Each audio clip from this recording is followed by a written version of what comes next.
রাজা গুজবের দাবির মতো জ্ঞানী কিনা তা পরীক্ষা করা।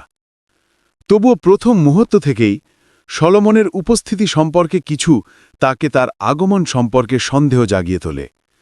তিনি শ্রেষ্ঠত্ব প্রমাণ করার চেষ্টাকারী মানুষ ছিলেন না। তার জ্ঞান এক পবিত্র উৎস থেকে প্রবাহিত হয়েছিল, ঐশ্বরিকতার সাথে একটি সংযোগ যা তিনি উপেক্ষা করতে পারতেন না।